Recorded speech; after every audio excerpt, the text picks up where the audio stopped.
திரு தமிழ் மாணிக்கம், வைகோ நடைபயணத்தை திருச்சியிலிருந்து தொடங்குகிறார். திருச்சியிலிருந்து நீங்களும் இணைந்திருக்கீங்க. இப்போ மதுவுக்கு எதிரான ஒரு நடவடிக்கை எடுக்க வேண்டியது தமிழ்நாடு அரசு, காவல்துறையும் முதலமைச்சர் தான் கையில் வச்சிருக்கிறாரு. அந்த முதலமைச்சர் கடுமையான நடவடிக்கை எடுத்தாலே இந்த பயணமே தேவையில்லை. ஆனால் அந்த முதலமைச்சர் அழைச்சி நீங்கள் இந்த பயணத்தை தொடங்குறது முரணாக இருக்கு. ஊடகவியலாளர் மகேஸ்வரன் அவர்களுக்கும் இந்த அரங்கத்தில் இணைந்திருக்கிற அரசியல் கட்சியினுடைய பொறுப்பாளர்களுக்கும் என்னுடைய வணக்கத்தினை தெரிவித்துக் கொள்கிறேன்.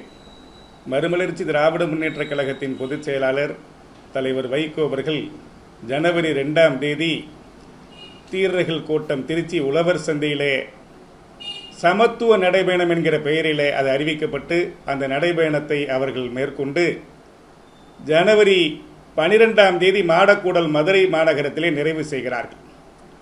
அதிலே ஒரு பரப்புரை தான் மதுவிலக்கு கொள்கையை மாணவர்களிடம் இளைஞர்களிடம் கொண்டு சேர்க்க வேண்டும் என்கிற உன்னதமான பணியை மேற்கொண்டிருக்கிறார்கள்.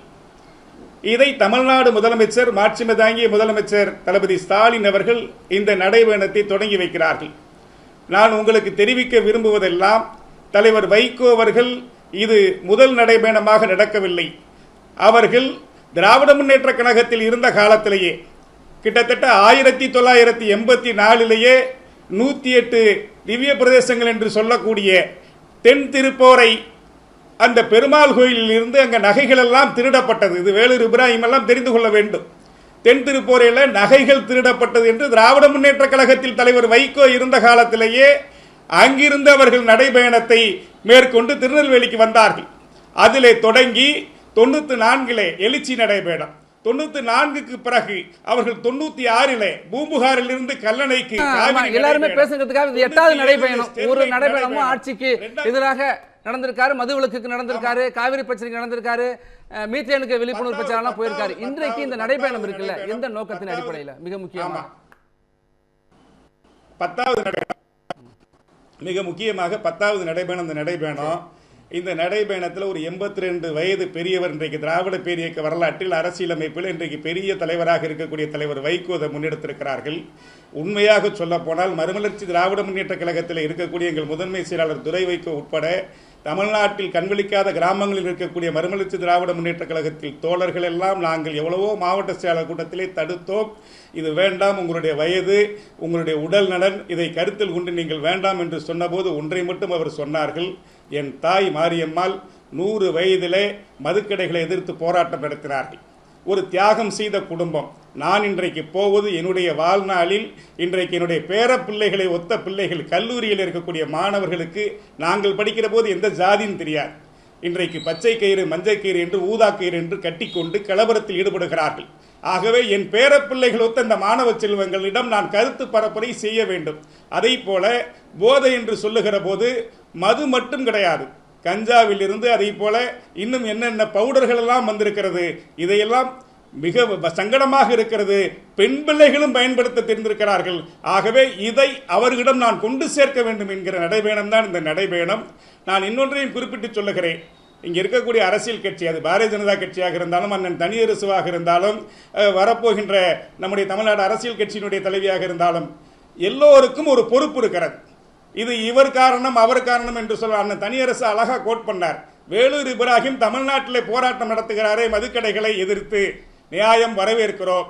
இந்தியா முழுவதும் இன்றைக்கு பல்வேறு சட்டங்களை, அதாவது மாநில பட்டியலில் இருந்த கல்வியை பொது பட்டியலுக்கு கொண்டு வந்து பாரதிய ஜனதா கட்சி நீட் என்கிற தேர்வை அமல்படுத்துகிற உரிமை இருக்குமே. ஆனால் அதை போல துணைவேந்தர் நியமனத்திலே தமிழ்நாடு அரசாங்கத்தினுடைய உரிமையை பறித்து அது கவர்னர் தான் அதை நியமிக்க வேண்டும் என்கிற உரிமையை நிலைநாட்டுகிற போது ஏன் நாடாளுகிற பிரதமர் நரேந்திர மோடி அவர்கள் நாடு முழுவதும் எங்கள் இளைஞர்கள், மாணவர்கள், பெண்கள் இன்றைக்கு கவலைக்கிடமாக இருக்கக்கூடிய இந்த மதுவை ஒரே கையெழுத்தின் மூலமாக அண்ணன் தனியரசு குறிப்பிட்டதை போல பாராளுமன்றத்திலே ஒரு சிறப்பு சட்டத்தை நீங்கள் கொண்டு வருவதற்கு ஏன் தயங்குகிறீர்கள்? தமிழ் மாணிக்கம், இன்றைக்கு குக்கிராமங்கள் தொடங்கி பெரு நகரங்கள் வரை போதைப் பொருட்களுடைய புழக்கம் மிக அதிகமாக இருக்கு அப்படிங்கிறத நீங்களும் பலமுறை குற்றம் சாட்டிருக்கீங்க. உங்களுடைய கட்சியுடைய பொதுச் செயலாளரும் அதை சொல்றாரு.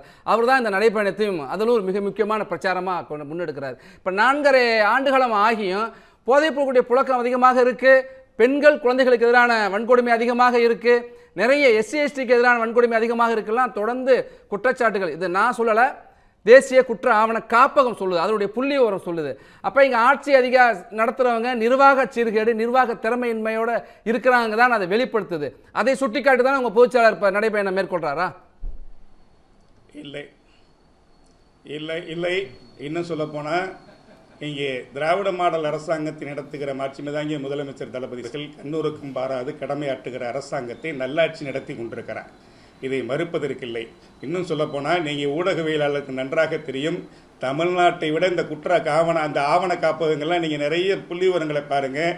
பாரதிய ஜனதா கட்சி ஆண்டு கொண்டிருக்கிற மாநிலங்களில் இன்னும் அதிகமாக இருக்கிறது. நான் ஒப்புக்காக இதை சொல்வதற்காக, அவர்களை குற்றம் சொல்வதற்காக சொல்லவில்லை. ஒரு மிகப்பெரிய ஜனநாயக நாட்டில் அரசாங்கம் சட்டத்தின் மூலமாக மட்டுமே மாற்றி வைக்க முடியாது, மக்கள் மனோபாவங்களிலும் மாற்றம் பெற வேண்டும் என்பதற்காகத்தான் இதை இளைய தலைமுறையிடம் கருத்து பிரச்சாரமாக கொண்டு சேர்க்க வேண்டும் என்று சொல்லுகிறோம். அதாவது ஒரு வீடு தான் வீட்டில் இருக்கக்கூடிய தாழ்பாலும் கதவும் இன்றைக்கு பத்திரமாக இருக்க வேண்டும், வீடு பூட்டப்பட வேண்டும் என்கிற ஒரு தனி மனித உணர்ச்சி இல்லாமல் திருடு போய்விட்டது என்று காவல்துறையை மட்டுமே நாம் தட்டினால் எந்த பிரயோஜனமும் கிடையாது. எல்லா கைகளும் ஒன்றாக இணைய. தமிழ் மாணிக்கம், நீங்கள் பெருமிதத்தோடு குறிப்பிடுகின்ற திராவிட மாடல் ஆட்சியில வீடு திருடு போகின்ற நிலைமை இருக்கு. ஒரு விழிப்புணர்வுக்காக உங்கள் கட்சியினுடைய பொதுச்செயலாளர் நடைபயணம் போறான்னு சொல்றீங்க. நம்ம தொடர்ந்து அடுத்த சுற்றுல பேசலாம். தமிழ் மாணிக்கம், இப்போ மதுக்கு எதிரான அந்த நடைபயணத்தை முதலமைச்சர் வச்சு தொடங்குறார். ஒன்று அவர்கிட்ட தான் கோரிக்கையை கொடுக்கணும், அவர் தான் நடவடிக்கை எடுக்கணும், அவரை வச்சு தொடங்குறது ஒரு விமர்சனத்துக்குள்ளே இருக்குது. அதே சூழலில் இப்போ திமுக கூட்டணியில் இருக்கிற கட்சிகள், இப்போ விடுதலை சிறுத்தைகள் ஆட்சி அதிகாரத்தில் பங்குன்னு சொன்னவங்க ஆட்சி அதிகாரத்தில் பங்கெல்லாம் கேட்க மாட்டோம், திமுக தனிப்பெரும் கட்சியாக வெற்றி பெறும், ஆட்சி அமைக்கும் அப்படிங்கிறாங்க. அதைத்தான் வைகோவும் சொல்கிறார், திமுக ஆட்சி அமைக்கும் அப்படின்னு. அப்போ கூட்டணி கட்சிகள் திமுகவை சார்ந்தே ஆக வேண்டிய ஒரு கட்டாய நிலைக்கு ஆளாகி இருக்கிறார்களா? ஒன்று புரிஞ்சுக்குங்க, அதாவது சமத்துவ நடைபயணத்தை நம்முடைய முதலமைச்சர் தொடங்கி வைக்கிறார்.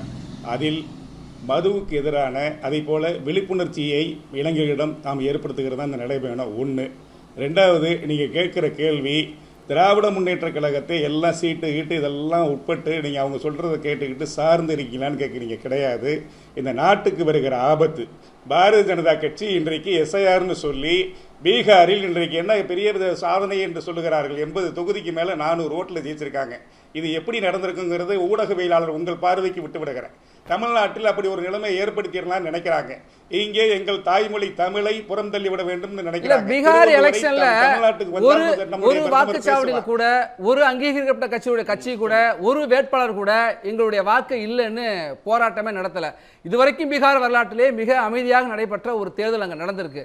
கூட்டணி கணக்கு ஒன்று இருக்கு, அதுதான் வெற்றியை தீர்மானிச்சிருக்குன்னு சொல்றாங்க. ஆனா நீங்க மீண்டும் மீண்டும் எஸ்ஐஆரே சொல்றது இங்க இருக்கிற மக்கள் பிரச்சனையை நீங்க தவிர்த்து விட்டு இல்லாத ஒரு பிரச்சனையை கையில தூக்கி பெருசாக்குறீங்கன்னு சொல்றதா உங்க மேல வைக்கிற குற்றச்சாட்டுகள். இல்லாத பிரச்சனை என்பது மட்டுமல்ல, நீங்க நிறைய ஆய்வுகள் பண்ணி பார்த்தா இன்னும் காலம் இருக்கிறது. இன்னும் 1 மாதம் 2 மாதம் ஆனால் இந்த பேச்சு தலைப்படும், அதை நீங்களே ஊடகங்களில் விவாதிக்கக்கூடிய சூழல் வரும். சரி, பாரதிய ஜனதா கட்சி என்கிற அந்த நரேந்திர மோடியினுடைய ஆட்சி இரும்பு கரம் கொண்டு மாநில உரிமைகளை பறிப்பது மட்டுமல்ல, பிராந்திய உணர்வுகளை இன்றைக்கு காவு கொடுக்கிறார்கள். இந்த சூழ்நிலையில் ஒரு பெரும் சக்தியாக இன்றைக்கு தமிழ்நாட்டில் இருக்கக்கூடிய ஒரே நம்பிக்கை திராவிட முன்னேற்ற கழகம். நாங்கள் இப்போ கூட அண்ணன் தனியரசு குறிப்பிட்டு சொன்னார், எங்கள் தலைவர் வைகோ நிலைப்பாடு என்று சொன்னால் ஆட்சி போனால், அதாவது பாவேந்தர் சொன்னதை போலதான், அலுவல் போனால் போகட்டும், கேவலம் சலுகை போனால் போகட்டும், இந்த தமிழ் உணர்ச்சி தான் நிற்க வேண்டும் என்று சொன்னதை போல நீங்க சொல்றீங்க. ஆனா இல்ல, மதிமுகவை பொறுத்த வரைக்கும் இன்னொரு நிர்பந்தமும் ஏற்பட்டிருக்கு. திராவிட வெற்றி கழகம் இப்ப திராவிடர் வெற்றி கழகம் சொல்றாங்க. அப்படி ஒரு இயக்கம் உருவாயிருக்கு. உங்கள்ட்ட இருந்து நீக்கப்பட்டவர்கள், அங்கிருந்து பிரிந்தவர்கள். இப்ப மதிமுக இருந்து நிறைய தலைவர்கள் விலகி இருக்கிற சூழல்ல மதிமுக தன்னை நிரூபிக்க வேண்டிய ஒரு கட்டாயத்திலும் இருக்கு. அதனால கூட இந்த நடைபயணத்தை மேற்கொள்வதற்கு வாய்ப்பு இருக்குன்னு சொல்றாங்க. ஒன்றும் கிடையாதுங்க. இல்லை, ஊடகவியலாளருக்கு சொல்கிறேன், நிரூபிக்கப்பட வேண்டிய ஒன்றுமே கிடையாது. ஒரு பொதுக்குழு அவங்க கூட்டினாங்களா, ஒரு மாவட்ட செயலாளர் கூட போனாங்களா, தேர்ந்தெடுக்கப்பட்ட எதுவும் கிடையாது. நீங்கள் சொல்கிறது இதில் மாறுபடி. வைகோ யாருக்குங்க நிரூபிக்கணும்? வைகோ கிட்டத்தட்ட 9 பிரதமர்களை பார்த்த தலைவர். யாருக்கு யாரை நிரூபிப்பது? எங்கள் தலைவருடைய உயரமும் உச்சமும் இமயம் தொடும். அப்படிப்பட்ட தலைவர் யாருக்கு நிரூபிக்க வேண்டியதில்லை. 82 வயதுல தந்தை பெரியார் எப்படி மூத்திர சட்டியை தூக்கி கொண்டு இந்த தமிழ் சமூகத்தின் மேன்மைக்காக உழைத்தாரோ, அதை போல இங்கே நடுநிலையாளர்கள் நல்லவர்கள் தனியரசு போன்றவர்கள் சொன்னார்களே, முதலமைச்சர் பதவிக்காக வைகோ வரலங்க, அவர் பிறவி போராளி. தான் வாழுகிற காலத்தில் இந்த மண்ணுக்காக தமிழர்களின் உரிமைக்காக ஏதாவது ஒன்றை செய்துவிட்டு இந்த மண்ணிலே தியாகம் பண்ண வேண்டும் என்று வாழுகிற தலைவர். ஆகவே எங்களுக்கெல்லாம் அப்படி ஒரு நோக்கம் கிடையாது. ஆனால் எங்கள் கட்சி இருக்க வேண்டும். நாங்க திராவிட முன்னேற்ற கழகத்தோடு தோழமை கொண்டிருக்கோம். எங்களை நல்லா நடத்துவாங்க. எங்களுக்கு எந்த கசப்பான உணர்ச்சியும் கிடையாது. எங்கள் முதன்மை செயலாளர் துரை வைகோவை திருச்சி நாடாளுமன்றத்தில் 3,13,094 வாக்குகள்ல கிட்டத்தட்ட தீப்பெட்டி சின்னத்தில் இதே திராவிட முன்னேற்ற கழகத்தின் கூட்டணி தான் வெற்றி பெற. இன்னொரு கேள்வி வந்து நீங்க அடுத்து கூட நீங்க பதில் சொல்லுங்க. உங்களுடைய பொதுச் செயலாளருக்கு எந்த பிரச்சனை இல்லை, ஆனா முதன்மை செயலாளருக்கு சில பிரச்சனைகள் இருக்கு அப்படின்னு சொல்றாங்க. திமுக ஓடு கூட்டணியில இருக்கிறதுல தொடர்வதில் நம்ம அடுத்த சுற்றுல கூட நீங்க விரிவா சொல்லலாம். தமிழ் மாணிக்கம், இப்போ கூட்டணி கட்சிகளை பொறுத்த வரைக்கும் மீண்டும் ஒரு 2016 2026 ஏற்படலாம். மீண்டும் மக்கள் நல கூட்டணி ஏற்படுவதற்கான வாய்ப்புகள்லாம் இருக்கு. உங்களுக்கு ஒரு தேர்வு இருக்கு அப்படிலாம் சொல்றாங்க. அதுக்கு சாத்தியம் இருக்கா? நிறைவு கருத்து சேர்த்து. அதெல்லாம் கிடையாதுங்க. இந்த திராவிட முன்னேற்ற கழகத்தின் தலைமையிலான அணி கம்பீரமாக இருக்கிறது, நிமிர்ந்து இருக்கிறது. புரியுதுங்களா? இதுல எந்த சங்கடமும் வராது. இலவு காத்த கிளி போல காத்திருப்பது பிஜேபி அதிமுக தானே தவிர திராவிட முன்னேற்ற கழகம் கம்பீரமாக இந்த அணி நிற்கிறது. 2026 தேர்தலில் நம்முடைய முதலமைச்சர் குறிப்பிட்டதை போல 200க்கும் அதிகமான இடங்களில் திராவிட முன்னேற்ற கழகத்தின் தலைமையிலான இந்த அணிதான் வெற்றி பெறும். அது நிச்சயம், அது உறுதி. நன்றி, நன்றி. தமிழ் செய்தி தொலைக்காட்சி வரலாற்றில் முதன்முறையாக தமிழ்நாடு ஆளுநர் RN ரவி பங்கேற்கும் சிறப்பு நேர்காணல். அதிரடியான கேள்விகள். Your statements are misinterpreted and misquoted. அசர வைக்கும் பதில்கள். I wonder whether do they really love Tamil? Our Honorable Chief Minister has established 2 chairs in his father's name. I have great regard for Kalena, but no chair for Mahakavi Bharat. The Chief Minister claimed that you had insulted the Tamil Thai word. I can sing Tamil Thai Vardu much better than many of the guys who talk about Tamil. Anti-Tamil. நமது தமிழ் ஜனம் தொலைக்காட்சியில் விரைவில் சென்னையோட next biggest real estate booming லொகேஷனான சென்னை பெங்களூர் ஹைவேல ஒரு plot வாங்கணும்னு plan பண்றீங்களா? பூந்தமல்லியில 6,000 per square feet, ஸ்ரீபெரும்புத்தூர்ல 4,000 per square feet market price இருக்கும்போது நம்ம G Squareல மட்டும்தான் half the price of Sriperumbudur and 1/3 the price of பூந்தமல்லியிலேயே உங்களுக்கு வில்லா plots கிடைக்கும். Yes, launching G Square at Attandalam near Savitha Medical College.